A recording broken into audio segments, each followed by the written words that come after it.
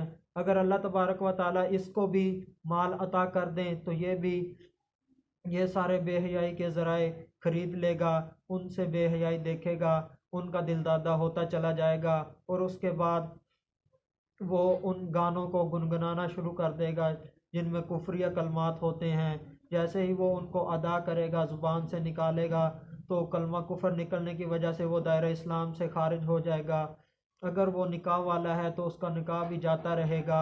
تو اللہ تبارک و تعالیٰ ایسے بندے کو غریب رکھتے ہیں کہ وہ گناہوں میں نہ پڑ جائے، کیونکہ بہت سے ایسے گناہ ہوتے ہیں جو ہم پیسے کے بل بوتے کے اوپر کرتے ہیں۔ پیسہ ہو تو ہم کر سکتے ہیں، پیسہ نہ ہو تو ہم نہیں کر سکتے۔ اللہ تبارک و تعالیٰ اس کو گناہوں سے محفوظ رکھنے کے لیے، اس کے ایمان کو سلامت رکھنے کے لیے اللہ تبارک و تعالیٰ اسے غریب ہی رکھتے ہیں۔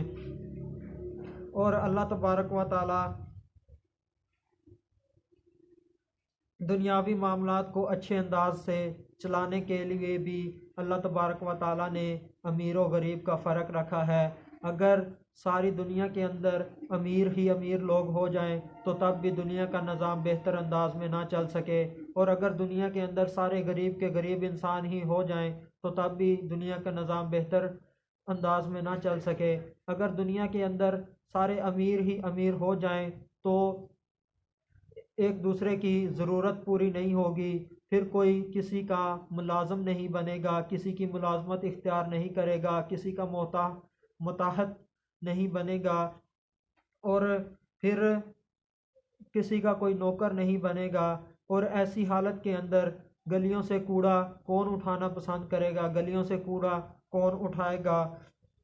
جو باتھ روم لیٹرین وغیرہ کی صفائی کرنے والے ملازم ہیں تو پھر یہ کہاں سے ملیں گے؟ کون واش روم لیٹرین کی صفائی کرے گا؟ اور کون سڑکوں کی گلیوں کی صفائی کرے گا؟ کون لوگوں کے جوتے مرمت کرے گا؟ کون موچی بننا پسند کرے گا؟ کون لوگوں کے بال کاٹنا پسند کرے گا؟ کون نائی بنے گا؟ کون درزی بنے گا؟ کون لوگوں کے کپڑے سیے گا؟ ہر کوئی کہے گا کہ میں بس امیر ہی امیر رہوں، میں کیوں کسی کے ماتحتی والے کام کروں۔ وہ بس اس کی یہی خواہش ہوگی کہ میرا کروڑوں کا دفتر ہو، بڑا عالی سی کرسی ہو، اس کے اوپر میں بیٹھا رہوں۔ یہ اللہ تبارک و تعالیٰ کی حکمتیں ہیں کہ دنیا کو چلانے کے لیے اللہ تبارک و تعالیٰ نے امیر بھی پیدا کیے، غریب بھی پیدا کیے۔ ہر کسی کو اپنی جگہ خوش ہونا چاہیے، اللہ تبارک و تعالیٰ کا شکریہ ادا کرنا چاہیے۔ اللہ تبارک و تعالیٰ سے دعا ہے کہ اللہ تبارک و تعالیٰ ہمیں ایسا رزق عطا فرمائے جو اللہ تبارک و تعالیٰ کی یاد سے غافل نہ کرے۔ وما علینا الا البلاغ۔